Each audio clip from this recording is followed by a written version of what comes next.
what I recognized then very early, if you present this product, figurine goes on this box with a magnet, kind of magic, and then immediately the figurine starts telling you the story, singing you the song, telling you the fairy tale, la la la. I recognize that it doesn't matter to whom I presented this, from the origin or from social status or whatever, from, I don't know, Argentina, Uganda, China, Russia, Poland, they've been all smiling, the kids. And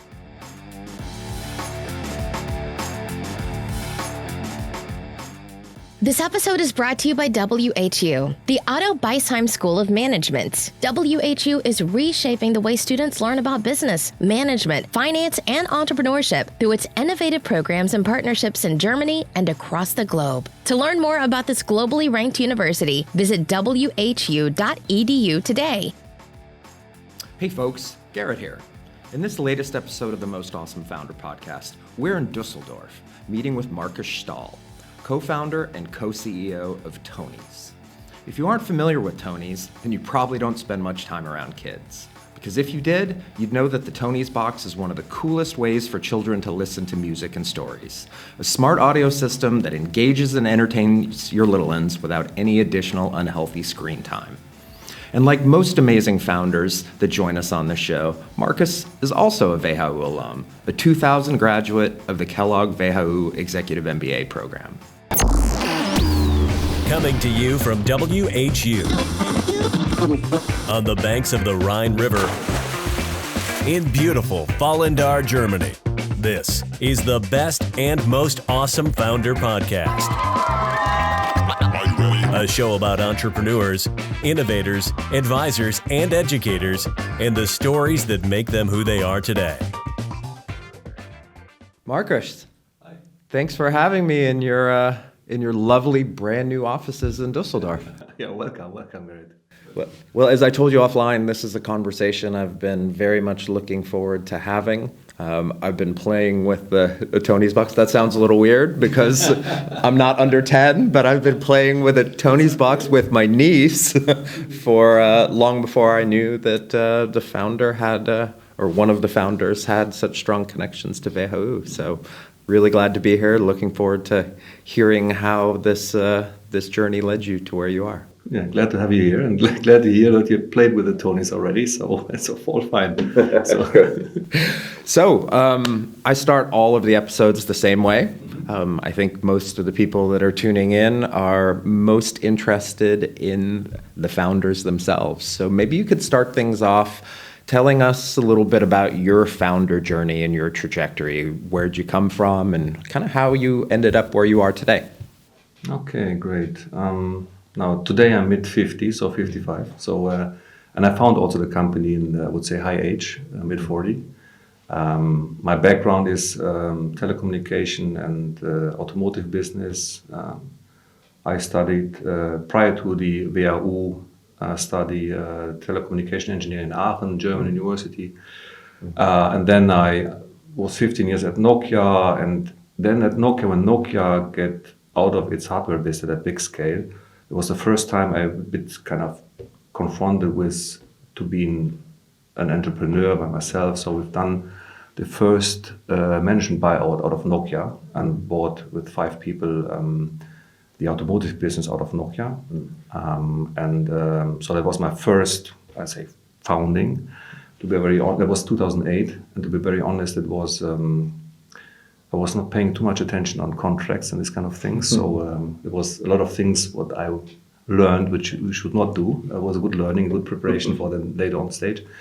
Then I ran this 5 years, actually, until 2013. And then my friend Patrick, I know from the kindergarten of my own kids. So we've been not in the same kindergarten, but our kids. He has 2, I have 2.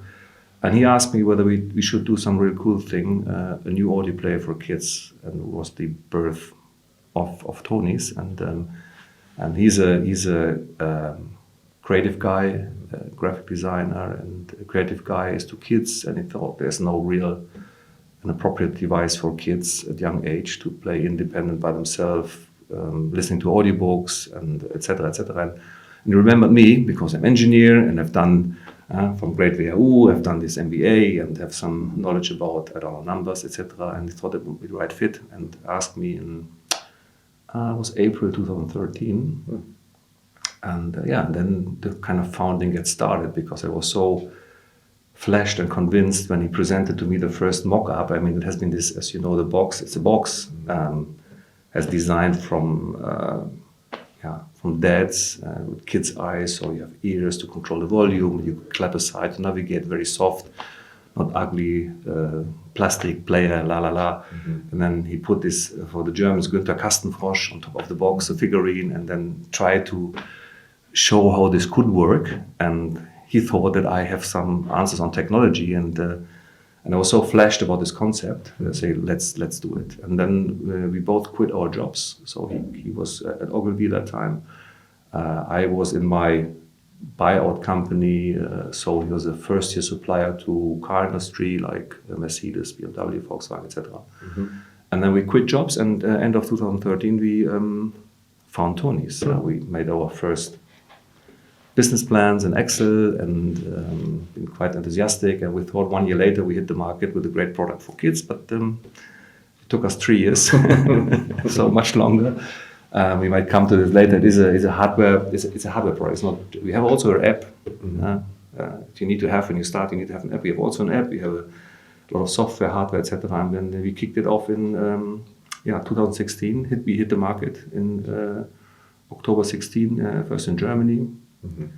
And for the first 3 years, we have just been 12 people, so Patrick and myself, and then we are growing and growing. So it was a start. I mean, is it more on that to how this journey continues, or is it more on the founding? Or well, I mean, I think we can talk about many things I want to unpack from that story so far. I have to admit, you are not the first person I've met that met their co-founder in a Kita. Really? Yeah. As a matter of fact, I know a couple of quite successful founders that, were bouncing ideas around with another dad waiting to pick up their kids in a Kita. And next thing they know, they've been business partners. Yeah, it's most of them met at universities or kind of schools, but kindergarten was. Well, I mean, that kind of poses the question that I wanted to ask. You mentioned that you were a little bit older as a founder, for one, but the data suggests that successful founders are this age. The average exited founders in their mid-40s. Mid-40, really? Yeah, 44 years old, 15 years in industry. So you are actually the mean. Yeah, all the young guys in the hoodies hacking away in the basement. They're the outliers. Really? So, I didn't know that. Yeah. Funny. Yeah. But that begs the question, right? Like, I talk with a lot of young aspiring entrepreneurs, and I say, well, hey, there's no better time to do this now. Your opportunity costs are low. You can take risks, and you don't have much to lose. You're a guy that, spent a big chunk of his career probably making a good salary, working for big companies. You have kids in preschool, in the Kita, and now you decide that you're going to take this big risk, this big leap to be an entrepreneur. Was that an easy decision for you, or was that something that was difficult? It's a good one. I think it has been finally an easy decision because at that time, 2013, as I explained, I had some kind of difficulties with my buyout story. I was quite frustrated. I was always thinking and wishing I could start some cool company, but I'm not the person who would like to found because I would love to found, because I think there must be something where you see a relevance, where you have a passion, where you really would love to drive, etc. So, and there is nothing where you could, go out or the weekend you get this great idea and that's there. So, and then if this kind of the thing, this product, this idea, this reason for founding a great company has been there, and Patrick demonstrated me this kind of mock-up, this prototype, and I said, well, I was really on fire. Then it is quite easy to do the kind of arrangements and to deal with risk and to deal with the families of 2 kids. Yes, my wife was working, and we discussed certain things, what could do if it goes wrong or not. So, but it was finally an easy decision, to be very honest, because I was so convinced that this has been so much power. This could be so great what we are planning to do. So, and I think that was driving me from that decision until today. I mean, it sounds a bit easy, but I'm not the kind of serial entrepreneur who's looking for many ideas and from there and here and there. So it was really done by heart, and I think we recognize that this has really a relevance, which I think is important for founding a kind of product-based business. And then you had Patrick, who ended up becoming your business partner, kind of pitching you this initial concept. Did you guys know each other well at that point? And what was that process of assessing, hey, I might be spending the next 20 years in bed with this guy. Like, I hope we get along well and we have the right mix of skills. Yes, it's funny. So we know well, or we know okay, because we've been both working in this kindergarten in the board. I mean, this one kind of self-organized kindergarten where we arranged everything, financial things, cooking, and we both work together. We respect each other, but we have been not real friends. Today, I think he's one of my best friends. So we've been really. We had a party a few weeks ago, and he can't come because of Corona. And I was introduced to the troop. My beloved husband is missing here. So I mean, we are really so close. So we are. Over the time, getting really friends. At that time when we found, he normally tells the story when he was asking me the first time. It took me 2 weeks to answer, and he was a bit angry about it, but it was because of my frustration at my previous job, and it was a hard time for me, honestly, 2013, and therefore it took a bit longer. But we respect, we know, and I think we could be completely different. I mean, I'm always shaved and nice sweater, and he has the cap like you and beard, and he has long hair at that time and flannel hem, this kind of thing. So different music, everything's different, but we respect each other so much, and then over the time we again becoming big friends. But it was not a prerequisite, or was not a kind of good or bad influencer for the decision to start this. Yeah. So he kind of sold you on this initial concept. Now, I guess you mentioned it a little bit. I know this box well. It's soft. It's super cool. It's really easy to function. You get to put the cool little characters on top that kind of tell that story for you. One of the things that I thought was really interesting about this box was in an era where kids are handed iPads. Here you go entertain yourself. This is a great toy that doesn't have a screen.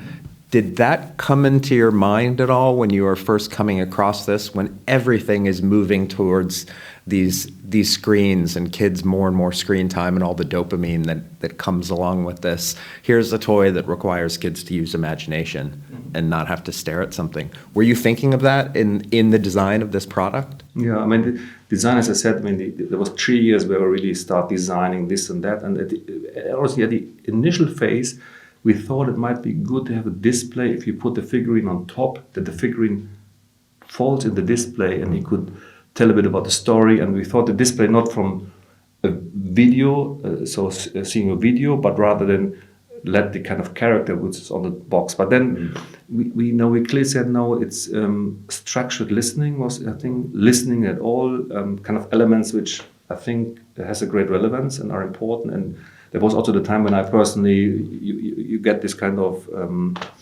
storages with gigabytes of music and films, and you're getting really so. And there was a time when I moved back to LP to get a bit more structured listening, and all these things probably comes together that it is supporting concentration. I think structured hearing is important for younger kids, and they say we not started to say we're coming with this product without a screen, and then we are there to remove all iPads and and screens, which is not our initial target, but for a few hours a day, which it seems to have a relevance that people, the kids really, particularly kids, younger kids. I mean, we're focusing on kids at the age of 1.5 years and 2 years, and they can, by the way, not press a button, but they could press an ear, and or they can clap to navigate. So this kind of things, and which is helpful for good kids, which is good for kids, and of course this. All this comes into the design of the box, also that it is soft, that kids could bite in there. There's not an ugly plastic thing, and So a lot of elements, yes, come into the box, and having a product on purpose without a screen has been then finally absolutely the right decision. I think it's absolutely a good one. Nowadays, of course, if kids getting older, I don't know, 7, 8, 9, of course they have iPads and other things, but they are all normally then devices what they need to give back to their parents, whereas this our box, that is their system, they can take to bed, to the bathroom, to wherever to it. So they don't need to give this back to the parents. So it's their device. Right. I'm always interested in products and companies that are focused on children because of how you communicate, how you market, and who you actually reach. Like, you're talking about a technology that is obviously designed for kids, but is very attractive to parents, at least parents with a certain ethos for all the reasons we discussed. When you think of your customer, do you have to think of two different customers, or do you have one that requires the most attention? Or no, you definitely have two different customers. So the product is purchased by parents, and there I would say in the time when we found we classify the parents in particular moms and dads. So we have the tech geek, so the dad who's been interested in new technology, the kind of things, or families been paying attention to certain values and listening, etc. So, and I think you're selling mainly to parents and also to grandparents. Meanwhile, I would say. Whereas the usage and the other customer is, there are kids. If you sell it to parents and kids finally don't love the product, or they can't simply work with the product, then it will also fail. So you need to address both. It needs to be compelling and convincing story to parents. What I think what we achieved. So and I think the secret of the product is actually it's the form factor, and it's the simplicity how the product is working. You have the form factor with the figurine. You recognize your favorite character, Dr. Seuss, or in Germany, I don't know, or Griffalo or whatever, and you put it on top of the box, and it starts immediately the audiobook. And what helps in Germany is interesting effect, because the audio market is currently, I think, booming around the globe, but the podcast and other things. But at the time when we found the company was in Germany, very specific, has a long tradition on audiobooks and audio plays. And I think a lot of parents where we try to sell the product to being kind of remembered on their childhood with the characters we came up with. So we came up with characters, but they also 30, 40 years, very traditional German characters what they had in their childhood, and therefore it was an easy sell when they see probably, oh, this is the mouse, or this is Benjamin, or this is Janosch, very German traditional characters, and it was an easy sell because that worked for them and had good feelings about these characters, and they said, well, this is probably something very good for my own kids. Interesting. I didn't even think of that nostalgic part, but when you said that, it reminded me of being a child and listening to LPs of Asterix and Obelix, and that's how I learned some of my first German words, was listening to this. So it really connected with the parents' childhood a little bit as well, and it was almost something that they were able to share an experience they had as children with the next generation. It's for the German, die Sendung mit der Maus, or it's Janosch, or even Conny, Benjamin, so they are or Rabesocke. So there are very long time existing German characters which probably are very good for kids and listening to them. So I was listening, my kids listening. So, and this is how we designed the first portfolio. It was not strategic and saying, well, we need to have Disney or this and that. So we said, well, we take those we had in our own childhood, and that's why we, as an inside, we would love to have these Preußler, it's Hotzenplotz and Kleine Hexe, and this is very German characters, but this is very, very, nice German stories, and we said we would like to have those on our box. This time we didn't know that those companies normally don't give the license for figurines. So from Hotzenplotz, for instance, there's nothing existing, just only the book and a DVD and the video, but nothing else. And we were the first convincing the family that we could do a figurine. So, but mainly driven on our own, remembering our own childhood, and we say, well, this seems to be also good for the kids getting our product. And then later on, they came the big brands and big license partners. So once again, the complexity of building a business like this fascinates me, right? Because you've not only had to build hardware and build the box, you had to build the software to enable it, and then you also had to license content from all these different partners. And if I understand correctly, now you're even licensing from Disney, right? So that is an expensive and time-consuming process, right? Like, did you raise capital right off the bat? Did you bootstrap this? Like, I imagine just to get to market with the first product required a lot of effort and potentially a lot of cash too. Man, there are many questions, but indeed, I think it is. Looking back, it's a quite complex thing. So hardware, software, as I said, and license business, and kind of what kind of helped us a bit was Patrick and myself was quite naive, as we have been not in that kind of industry. So none of us has been dealing with licenses.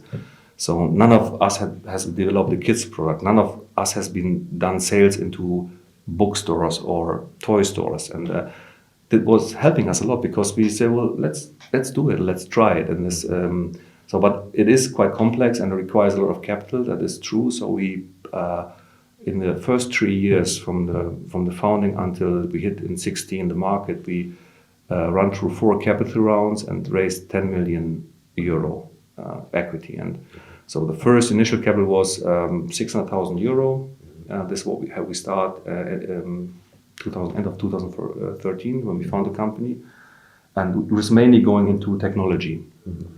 And as I said, when I found that HiH was helping me, that the first investigations on what kind of technology we are using, it's with Wi-Fi and NFC and We have done this first research on the institute where I've done my diploma thesis here, and they worked on concepts, etc. So this kind of network thinking. I know those guys, but honestly, the first money goes into technology and software and testing. And the reason also why we postponed the launch was compatibility, because the product needs to be compatible to VLAN, Wi-Fi routers.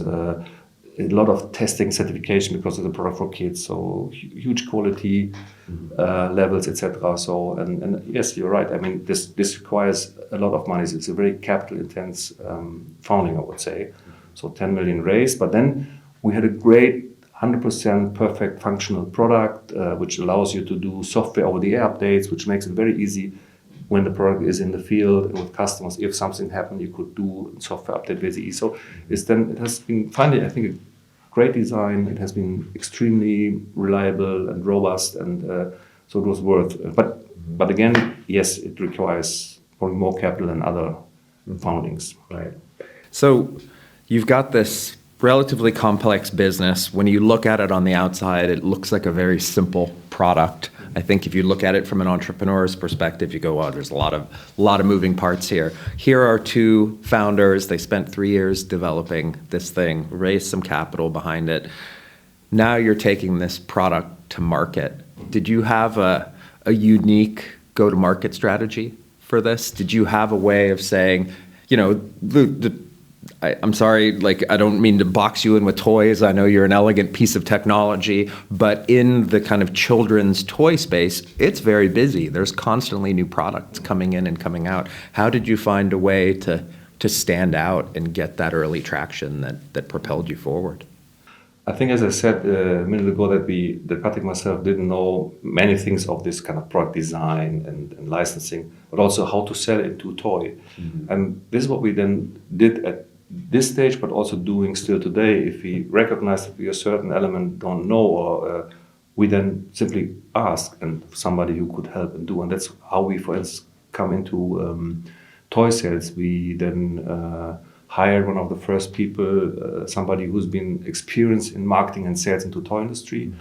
We had then it's also an advantage when you found at high age, I would say, but it's normal, as you said. But anyway, then we know a lot of person, and one of our first shareholders has been the family Kraut, who've been producing the figurines, been 20, 30 years into the toy industry, knowing a lot of toy channels, large organizations in Germany, so Fedes Group, Ideon Spiel, etc. So there were large organizations having a lot of toy sales channel. So, and through this kind of, they've been part of our first shareholder base. And we had also another shareholder, is Oettinger, is a publisher in Hamburg for kids' books, Family Weidendorf. So they helped us also in marketing, content, so on.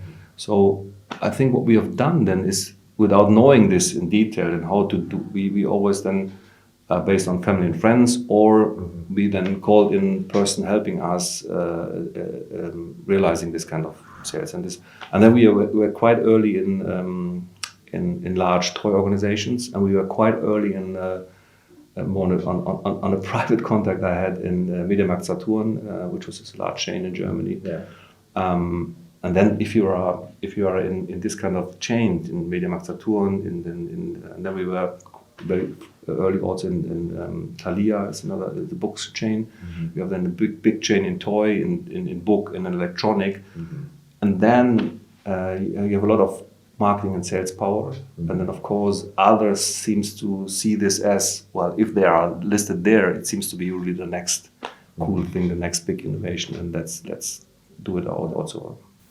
Yeah, I was actually in Saturn over the weekend in Berlin, and you have pretty much a whole wall on one of the floors. It's you come up to the second floor, and the first thing you see is the red and white of Tonies. So they not only carry you, but they put it front and center, which is another piece that I'm really interested in, because when you go into retail, you have to have pretty decent margins to be able to deal with that type of distribution. When you were designing and building this thing, was that your intention from the get-go, or were you thinking direct to consumer? You know, a lot of startups will say, hey, we'll go to direct to consumer first until we can get the economies of scale and get our margins up, so we can go retail.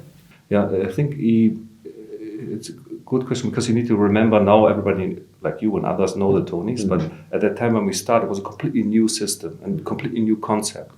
And I think you need to have a chance to practice this product. If I don't know, 6 years ago, somebody asked what you're doing, I tried to explain, well, there's a kind of cube and there's a figurine. And I by myself get crazy, but if you have a chance to demonstrate this, take it in your hand and practice it, it was very easy. And this kind of same logic, I think you need to have at how you sell the product. So this our product requires retail. And that's why we are still today having probably 80% in DACH is retail. So, and then we have 20% is e-commerce through our own shop, etc. So yeah, margins are better, but our business model just only is important, this razor blade model. So we're trying to get those boxes into kids' rooms. And some channels we earn a bit, some not, but we earn the money through the figurines. And on average of the last 4.5 years, an average customer buys 20 figurines, which is an extremely good business. And so more or less the box goes out there for nothing, and then the margin and money comes from figurines. Therefore it's important at the beginning on sales that you have kind of large sales base to large key accounts, to independent dealers. So we have, meanwhile, in DACH, more than 6,000 retail points, wholesalers where we sell the product. Globally, more than 10,000. So it's a huge retail base. And if then in DACH nowadays, everybody knows the product. And I mean, I think we find in kids space no CDs really anymore. So you see the Tonies. Then, of course, people and customers also going more online and looking for the product because they know the product. Where it's a bit different in other countries. But then, for instance, in the US, there is this kind of online sales, e-commerce is much more advanced than it has been in Germany. So in the US, for instance, in toy, there's Walmart, Amazon, and Target. And you need to be in this kind of environment if you would like to have a chance in the US. And US customers tend to go more on online, and therefore brands, meaning like a Disney, you mentioned this, or other big brand from Sony, Universal, has probably other relevance than it has been in Germany. So what I'm trying to say, market also bringing this product and globally to other markets could be different. So France is different than UK, is different than US, and it's different to Germany. Well, that was a perfect segue to the next question, because you've now entered other markets over the past few years. Was there a strategic point or a tipping point that said, all right, let's take the chance and go to English-speaking market, UK, or even even bigger going across the Atlantic to the U.S. What were there any catalysts that made you say, all right, now the time is right to do this? Yes. Initially, as I said, the intention was to have a great product for our own kids here in Düsseldorf, and then in Germany, and then in 2017 it has been going through the roof, the success. So we have so many sold out, and it was such a kind of run on this product. It was really incredible. And then we've been, I think their kind of famous exhibitions like the Toy Fair in Nuremberg, which is the largest, I think, in the world. And then we have a book fair in Frankfurt. And we're presenting, obviously, in our first year, 16, 17, the product there. And there's a lot of international business coming on. And what I recognized then very early, if you present this product, figurine goes on this box with a magnet, kind of magic, and then immediately the figurine starts telling you the story, singing you the song, telling you the fairy tale, la la la. I recognize that it doesn't matter to whom I presented this, from the origin or from social status or whatever, from, I don't know, Argentina, Uganda, China, Russia, Poland, they've been all smiling, the kids. And I said, well, I think that kids are really the same. They're all same around the globe, so just parents been going different, but the kids are the same. So, and I think there was a kind of tipping point where I say, well,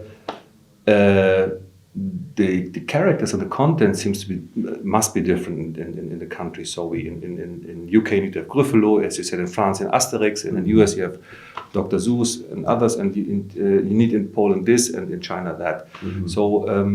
So this is the only thing what we need to reckon. But this was a kind of thinking, and well, it has a great success in German-speaking countries, Germany, Austria, Switzerland. And then we said, well, it must be the possibility that this all kids around in the whole world will love this product. And then we decided to go to UK. And then was also good learning, because we have done so many mistakes entering this market, as we came with the same communication, 2 dads and scratched CDs. Nobody's interested in the UK because there has been no CDs at all. And who was interested in 2 dads from Düsseldorf? Nobody. And we changed the communication there. We had a different team. We thought we could initially do this with partners, which is wrong. So we currently, in our current setup, we have 100% on people. So we have a general manager in the country. They're hiring the people. We're doing the localization. We're doing the marketing. We're doing everything then locally, because there's so much love and depth in this product in every country. So, but UK was a great learning for us, not only from language, but also from a setup. So kind of establish a blueprint how we could do then the launch in other countries. And if you see that how this was working extremely well, we then said, let's go to the US. But the US was another play, because US is such a great and large country. We thought that we don't have the right shareholder backbone at that time. So very, with all the respect, and they know it, they're German-focused entrepreneurs and shareholders, and they said, well, I have no clue how to bring such a product to the US. So there was the time 19 where we changed the shareholder base to an PE-based Munich company, was stakes into US and other countries. And with this help, we brought then the product to the US, and then France. And I want to ask you about that financing in a second, but I'm interested in, in a world where there's, when I was growing up, toys were, I don't know, nicer. And now, there's just massive influx of cheap quality stuff coming from China and other parts of the world. Does quality German engineering matter? Like, is that part, when you were moving into these markets, did that help you as a brand in terms of credibility and quality? It's a really good one. I think it's definitely not what is kind of, it's a minus point. If it is so strong as you might think of, I would question. I think it is a combination of, I think, again, what I'm repeating myself, it's a form factor and the easy use of the product, which is the convincing one. And if a child in the US and you put there, Dr. Seuss on the box or Peppa Pig and explains your order, this is, I think, the magic on it. And if this, and then it perhaps comes German engineering, that this product is also working if it falls down 100 times from the table, or it is really very robust and it is always working if you put the finger on it, then yes. And it is probably a great add-on. Is it one of the top 10 sales arguments? Probably not, I would say. I think so. But Germany kind of has a history of toy makers, right? Like of kids, yes. Like some of the great brands throughout history have come from Germany. I mean, if you look here in Germany, you have von Ravensburger, this is Playmobil. It's fantastic companies, yeah, and they've done great things. And yeah, I think it is somehow it is an element. So I would not say there's nothing, but I would not put this on the. But I think if you do a product for kids, you need to have the aspiration to do a top quality product at all. And then if you have it with new technology, I mean, there you have Wi-Fi, you have Bluetooth, you have connectivity, you have loudspeakers. So even more you need to have. Right. So I do want to bring it back to what you said earlier, because I think it's interesting. So you kind of changed your structure a little bit, raised larger funds in preparation for entering the U.S. market. I understand that you used a pretty, I guess, more common model, but one that gets a lot of press these days, and that you guys did a SPAC. Can you talk a little bit about that process and why you decided to take that approach?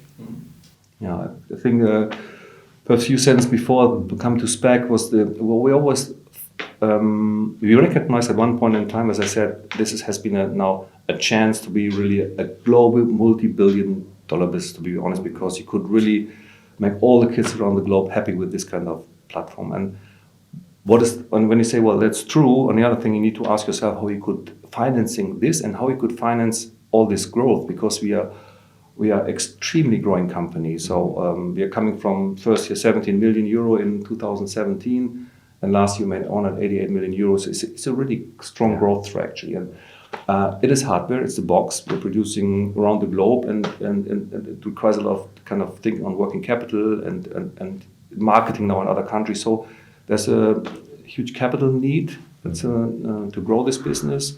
And at one point in time, like we see in DACH is strongly profitable, so all good.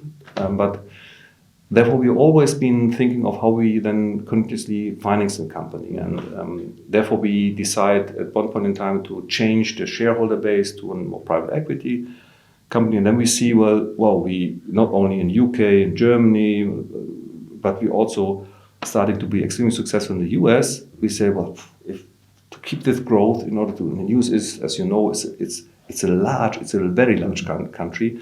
In order to promote the thing there, to market the product there, all this requires more money. And then we thought, what could we do in order to capitalize the company? Do we do traditional capital round? Do we, traditional IPO? And then we've been get to know about this SPAC, Special Purpose Acquisition Company. And in a nutshell, I explain a bit more is speed and fast capitalization of the company has been the main reason why we've done this. And the third element I explained in a minute is trust, because I know the SPAC owner. First, SPAC is a kind of shell, if you like. So there's been SPAC is, I think, very known in the US, not so much known in Europe. Particularly in Germany, I think there's been only a few around doing SPAC. But what it is in a nutshell, there's kind of SPAC owners. If there are trustworthy people, they say, well, please investors, give me the money. I build a kind of shell and give me some money. Give it to me and trust me, I will find a company which I bring to public market in 1 or 2 years. And it will be great for you. Please trust me. So this is what we know. Alexander Kuttlich, who is the owner of our SPAC, he has been in our board for 2 years as a chairman. He knows us as a company. He's an extremely great guy, trustful person. Mm-hmm. He came up with the SPAC idea, and he has established the SPAC already, and it has been already listed. So SPAC is, if you convince those investors, and at that time there were 300 million euro in this SPAC, when they found this SPAC, 468 SPAC is the name, you could really buy shares, typically at a value of €10, and investors giving them the money, and then 1-2 years later, or whatever time, they come up with a target saying, yeah, we're going and bring Tonies to the public market, and we've done this because the SPAC process is very fast. So typical IPO probably takes you 2 years. SPAC could be done in 6 to 8 months, so very fast. The downside is SPAC is expensive, so there's lawyers, SPAC owners, and etc. So they getting for all this kind of process more money than you have normally to pay in a traditional IPO. But for us, as a fast-growing company, it was the best vehicle tool to go public and to capitalize the company. I need the speed because we are growing so fast. I mean, we are currently growing 40% year on year. I mean, this is tremendous, I would say. Again, with a hardware-based product for kids on a global scale and base, so it's probably different than other projects. And so speed was important for us. And then, I mean, I'm talking now about SPAC as a kind of, knowing SPAC 2 years ago, I don't know about SPAC at all. And I thought, well, going public market, I don't know whether this is the right decision. But if you think in the interest of this company and what we've built here and what we have ahead of us in growing this business to many other countries and also bringing new innovations, I mean, this product is we have established a connected platform for kids. Coming from Tonies, but there's a form factor as this box and the figurines, but you could also think on new innovations, other form factors, got it for elderly people, other countries, other products. So, and realizing all these kind of things, which is in our folders, it's speed for internationalization, but it's also money investments for new innovations to grow. And therefore, I think SPAC is the right thing. But then, of course, as you do also in your private life and in the business life, you do this better people you know and trust. And that has been a given fact with the three SPAC founders, Flo, Ludwig, and Xani Kutlich. We know those three guys, and we say, well, this is a perfect fit, let's do it. Sounds like another reason why being a little bit more mature of a founder can pay off for you, as you have these relationships of trust that you can tap into. Yeah, I think this is important. I mean, this it starts also when you found a company. I mean, you start also talking about your business with your trusted people, and it continues until a later stage, doing this kind of big move, going public, also with a lot of known, and also our, this time main shareholder, Amira from Munich, and beside Patrick and myself, so we are the shareholders. We know all each other, and we trust each other, and we feel good with this kind of move. So a lot of companies, let me rephrase that. A lot of founders have kind of a lifespan in a company. There's some founders, and I would put myself in this category, I'm really good from 0 to 1, But when it comes to scaling up, there's probably someone better than me, and usually I'm more than happy to relinquish that control to put someone in to do that. In the exploration side is where I'm in my happy place. Now, you have seen this company now for almost a decade, you're coming close to. There's a pretty big jump when you go from building a startup or a mid-sized business to being the CEO of a publicly traded company. There's a lot more regulation, accountability, transparency, all of these types of things. Maybe you can share a little bit how your role and how your career has changed since post-SPAC, post-public listing. Does your day-to-day work life seem different than it did before? Yes, it is. Mm-hmm. Is it less exciting? No. I think it has changed. As you rightly said, being a public company forces you in a positive way. Also, by the way, the company. I mean, we've been increasing our capacity in finance, in legal, in process, and structure, and I think it's a good one, to be very honest. Same with quality systems, by the way. So there are some elements which seems to be the first view, I don't know, complex, complicated, but I think it's good for a company, to be very honest. And for us as a founder, there's a lot of excitement in there. So what a chance. It's my first founding and will be my last one. So I will not found another one. So it's my first and my last one. being then part of, from an initial idea, doing a product for your own kids, and then being a public company and selling the product not here in Düsseldorf, also in Alaska, I mean, there's nothing better, I would say. So, and of course you have some different stages, and I would say that the first 3 years when you found the company until going public was the best one, I would say. It was really great years, to be honest, to be in small team and fast. And at that time I always had put the phrase to Patrick and say, well, hold on, if you want to have a car policy in Orkshad, I will leave. because car policy is for a lot of process structure, and the Orkshad has a lot of silos. But obviously you're going then, and we grow also with this kind of company and the growth and the responsibility. And you see you make now kids happy in not only Düsseldorf, but also in Alaska or in the US. And it's quite rewarding. Particularly this product, we are receiving today the same videos, letters, things from comments from really full of love from families in the US, what we had in Germany. So I need to say that it's probably different to many other products, that this product is of course quite rewarding because it is done for the best customer, kids and families. So and it is. And then if you say, well, to continue this, you need to go public and you need to be more careful on what you present and say about numbers, and you have a compliance manager. Well, fine, it's okay. So, and I think it's a great process, and it's still exciting. I would say from different end. We've been now close to 400 people, different locations. I mean, it's very international. So, and there's always every year coming some kind of new things, entering the market, looking at new innovations. So we have established so-called Tony Lab, who's looking for new kind of product ideas around our things what we are already doing. So, and as long as this is still happening, so that there's always new, there's something exciting, there's not getting some kind of too mature and every day the same. As long as that is happening, so. Well, you're such an interesting case, because I think if you look at the textbooks, right, you kind of broke a lot of rules, right? A lot of the traditional rules, like don't be hardware, software combo, it's too difficult. Don't get into licensing, it's too expensive. Even in the case, like you don't build a company with one product. But here you are, you had one core product and you've gone from idea to IPO essentially with this product and all the different figurines.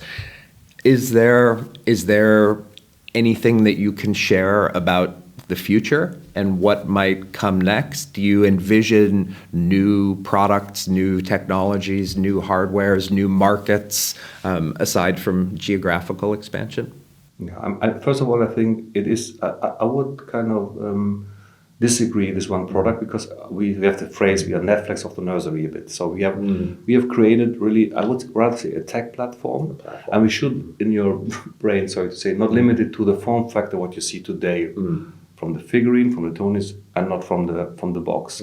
So how all this functions is because we have this kind of strong tech backbone, and this is working. If you put this in another form factor, you do the figurine out of wood, other material, or you put this box into a table or whatever, it's still the same. Or you do a podcast Tony, a radio Tony, or whatever. The logic in taking this form factor, whatever it is, and putting it at something, and immediately something starts playing, audio, video, whatever it is, gives you a lot of opportunities in different areas. So I would say, I can't disclose any new products. There will come new products which are fitting into this platform, fitting into this space. I mean, we had, for instance, we have now scaled up our accessory business. From 14 Tonys we launched in Germany, we have now 600 different characters. Wow. We expand, as you said, international. We have now the possibility to have also digital content being published to our system. We have 3.7 million connected boxes into kids' rooms, so it's connected, had a loudspeaker, had a gyro, and you could imagine with this tech platform, we could do a lot of more things than that we see today. Right. So disagree that is one product, it's much more. Sure. What it is actually is I need to talk to you in a year. Yeah. Remains to be seen. Yeah.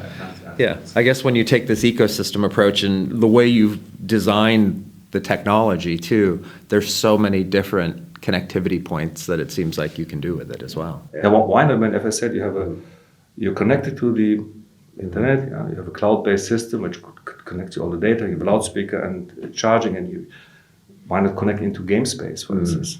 Because already in kids' rooms and kids listening to music, they tend to play.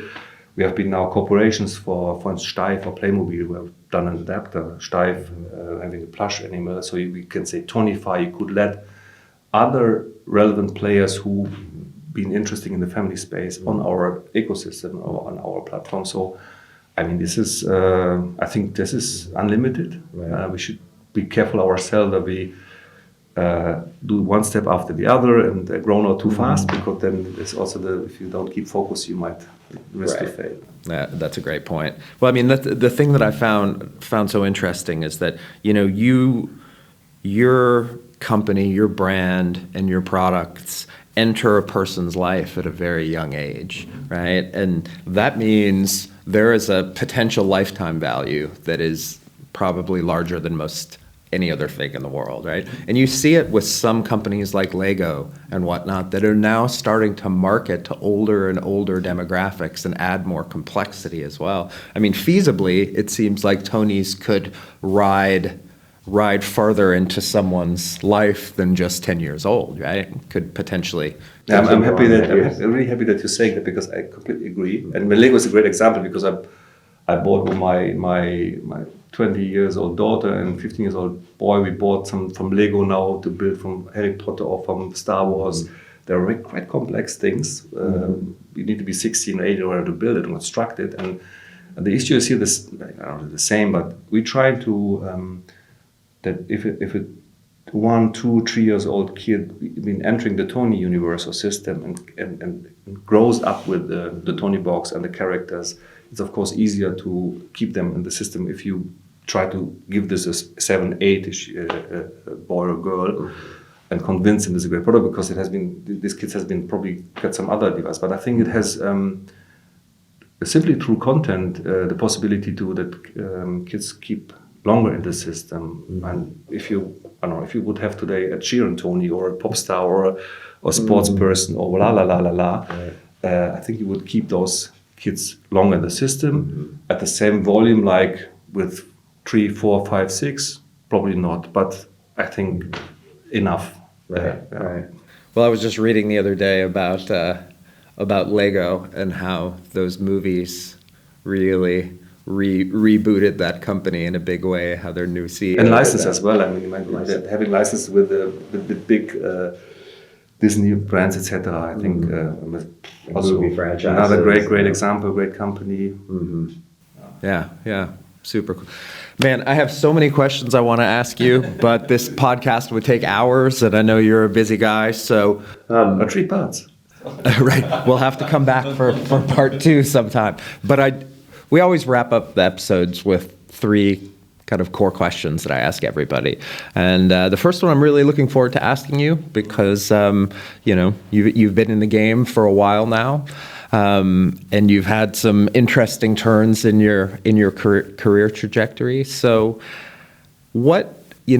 as we have many young people listening to this that are aspiring entrepreneurs or just beginning their entrepreneurial journey, what have you learned over this past decade plus?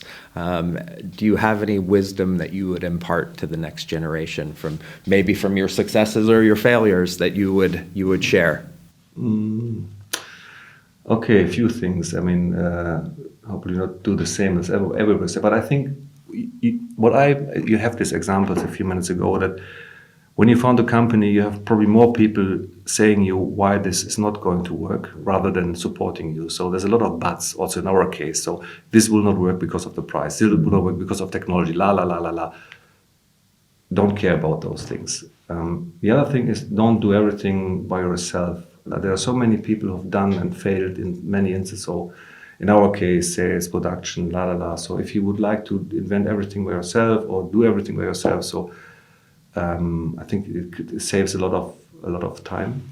you should not do, if you get started getting frustrated, you should do it's a bit kind of, I don't know what to say, but having fun, and you should every day love what you do, even solving problems. So and start to be others put this naive. So it helps a lot to be naive. It sounds a bit strange, I would say, but don't knowing about license business is probably better than knowing the license business. No, honestly, I mean, if I would know now how complex it is, I don't know whether I would do it. So and this helps to protect you a lot. I think kind of course fundamentals on finance. I would, as everybody was saying, that you need to be looking that we always have the right financing thing and stuff. But what I learned from my other founding was that also when you do some kind of complex thing like we did with hardware, where you have easily also patent and you have the kind of legal things at some point in time. You should, if you do a product, please focus first on product. Do a great product, otherwise it will not work. But also don't forget about the kind of legal things, contracts, this kind of. So we spend at the beginning a lot into lawyers and having this everything right, which is now very, very helpful today. So this kind of perhaps new one, but you should not focus on legal things. If you do a product, please focus on passionate about your product and put everything out. Right. Well, I do want to ask you a little segue, a little side question to that, because I think it's interesting, especially for a guy like me. I'm a few years younger than you, but right on your heels. Do you think you could have built this business in your 20s, like you've been able to do starting in your 40s? But it's really my personal opinion. I could not build this at the 20s, and I could not do it by alone. I mean, this is another big recommendation. If you have a chance to do business, do it with a trusted friend or partner, because it's for the good and bad times. You could share. You together solve problems, and then if you have age, Patrick brings a lot of other elements to the table than I did. Doing this in combination is, I think, 100% great. But you could also share the good times. Funny thing, it's not only that you're working 10 hours plus a day together the whole week, and you of course have problems, you have issues, you have challenges, But it's also good to have somebody to share really the good times with you, so that and clearly no, I would not have. I was not smart enough. I was not capable enough to do this in the 20s to do such a product. Right. I mean, it helps also that we are in our case a dad. I mean, I mean, you knew the problem that you were tackling. It comes from a problem what we had with our own kids and you know what stories and this kind of imaginational things does with kids and this kind of thing. So it's not only from technical, from knowledge, from network, but also from passion and particularly. So clearly no. Right. So feel the pain of the problem that you're solving and like Patrick, have a yin to your yang, it sounds like. Cool.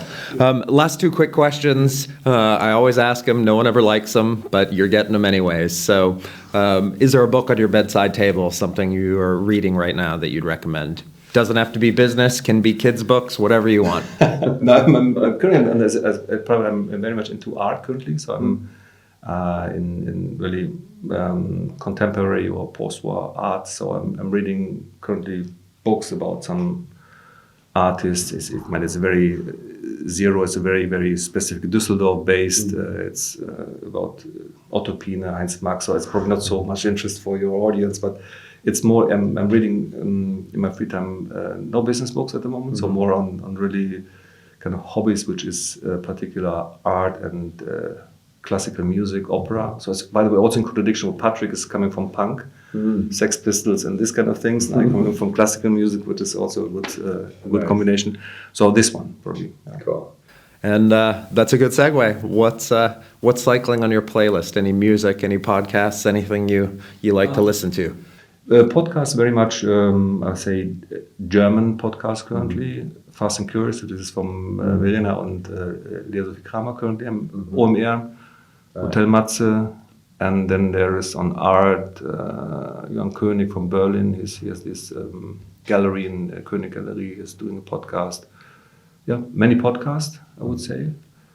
Playlist, well, it's always a difficult one. Obviously, a lot of classical and opera music, but I recently I heard this there's an anniversary album of Düsseldorf Tote Hosen I bought and put on my playlist. It's normally not my favorite, but well, I'm hearing this currently, so no recommendation. If you need to send my recommendations on classical music, we need to have another talk. It might go on for a while. I'm going to throw one more in there, just out of my own curiosity. Do you have a favorite Tonies figurine? Is there a favorite character out of the 600? This is, I'm. There's not, of course, this single one. It can't be the single one, but there are a few we are quite proud of. Is that we have also this done a classical series, which is it's very difficult to get here on the roadmap because we have done a Beethoven Tony and we have done on Magic Flute, this kind of things. I have this. One of my favorite is this Preußler. It's very German because of my childhood. Jungle Book. Because this was the book my mom read always to me, so emotional.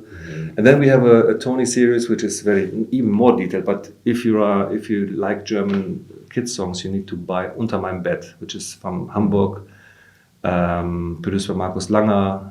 He's with us today. It's a kind of really new, great kids songs with great text and great music.